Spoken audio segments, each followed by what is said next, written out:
Hi guys, welcome back. So this is a video about the TV show Scandal, and I, like a lot of black women, have been watching the show and thoroughly enjoying it, but certainly season 3 has kind of lost its way a little bit for me.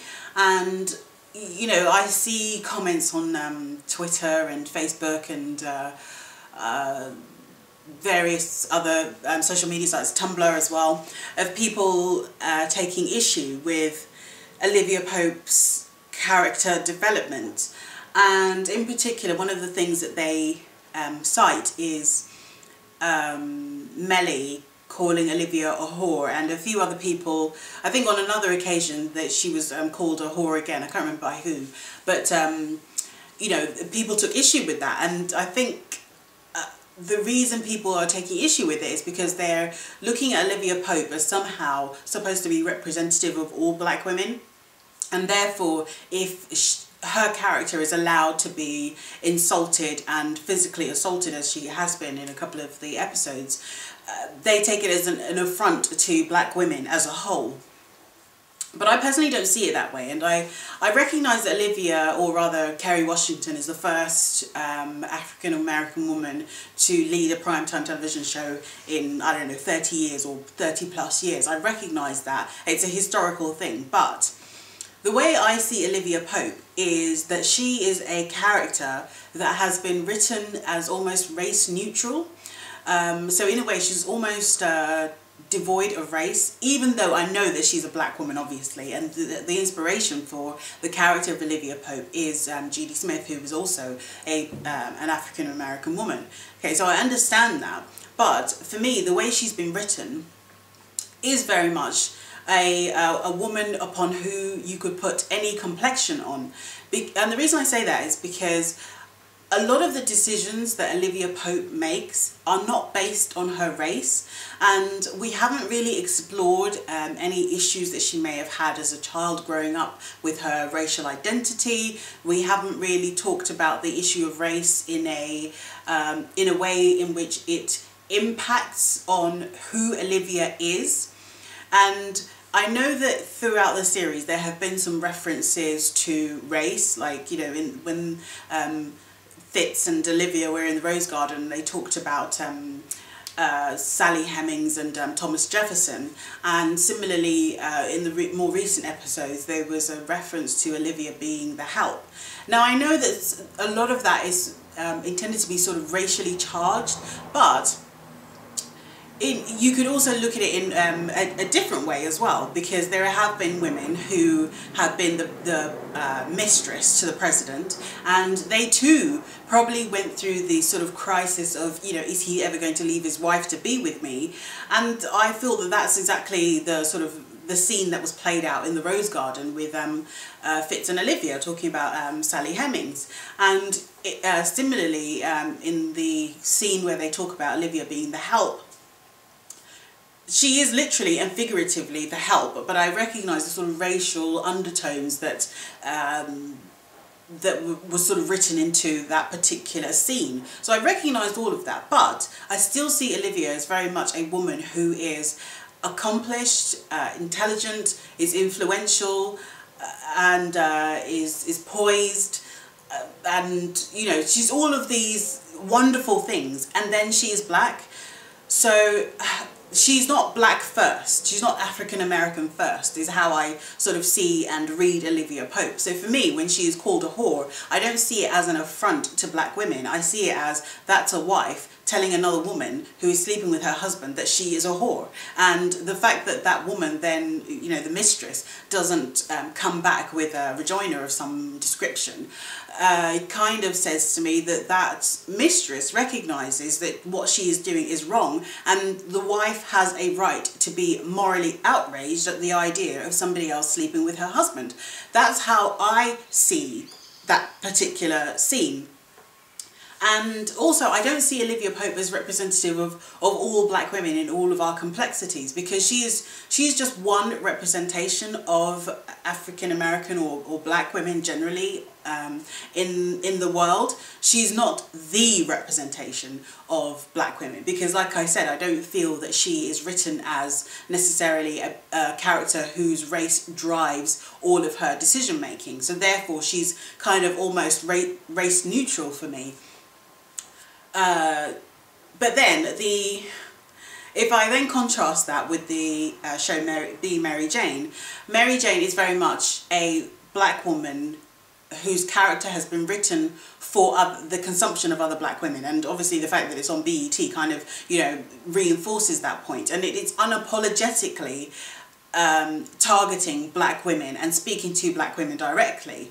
Whereas I don't feel that Olivia Pope is trying to do that. Olivia Pope and, you know, Scandal is on a primetime network channel, and it's trying to appeal to a mass audience. So the character of Olivia cannot be obviously black as obvious as it is physically. I feel like a lot of her the way in which she approaches things has to be completely neutral, and I would imagine that it's the same way that Judy Smith, the inspiration for Olivia, would behave. You know, you don't go into a business meeting and you make your race the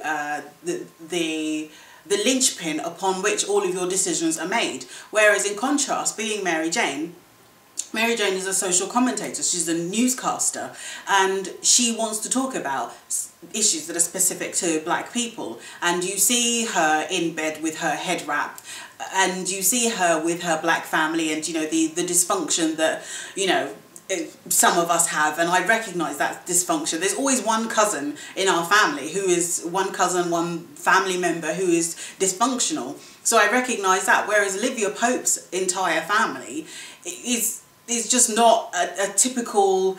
It's not even. And I wouldn't even say typical of black people. It just isn't typical of anybody, really. That sort of family structure is not typical of most people. So she's not the representative of black women. She is a representation. And similarly with being Mary Jane, she's a representation. She does a lot of ratchet stuff, which I don't, you know, approve of and I think is completely silly, but I still then don't look at that as it's damaging the reputation of black women or the perception of black women, or that I take it as a personal assault on me and my blackness and my the way in which I'm perceived. I just don't see it that way. And so I just wanted to get my thoughts out about that, and I just felt like, you know, we really just need to take a chill pill. I mean, if the thing that I have the biggest issue with really is the fact that season 3, the storylines have just been absolutely ridiculously stupid. I feel like this season is actually insulting my intelligence. It's not trying to be the sort of slick drama that it was in seasons 1 and 2. You know, they took real life events, and you could see that having taken real life events, they've you know, used their creative license to create a compelling narrative. Whereas I feel that this season, every episode tries to be an episode in and of itself, as a singular episode, which is not connected to a sort of a full season narrative.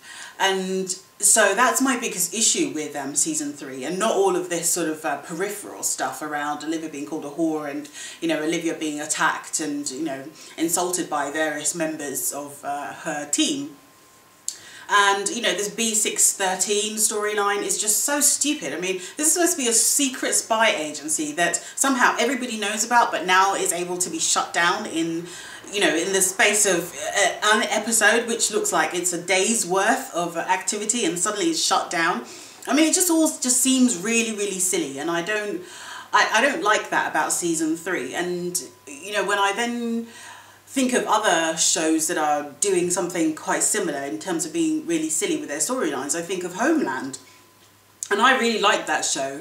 But again, the storyline in season 3 was just, I mean, come on, don't insult our intelligence. Stop making things up that are just so unbelievable that you're just kind of like, right, now you're just playing with me, you know, now you're just looking at me like I'm an idiot. That's why you're writing this crap and putting it on screens. And I feel like those two shows, both Scandal and Homeland, are going through a bit of a transition to try and figure out what they are trying to be as long-term shows.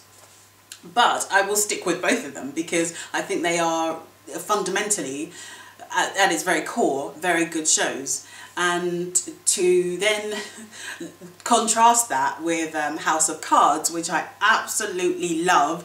I mean, you guys, if you haven't seen it, I highly recommend you watch it. You know, just sign up to Netflix. It's really cheap. I think it's like £6 or whatever a month. So really, you really should sign up to Netflix just to watch House of Cards. If for no other reason, you should definitely do that. And House of Cards treats its audience like it's intelligent. It's not trying to be shocking. It's not trying to be, you know, explosive every single series, every single episode. You know, you watch one episode and then you can see that there's a story building, and that story then builds over the course of a season.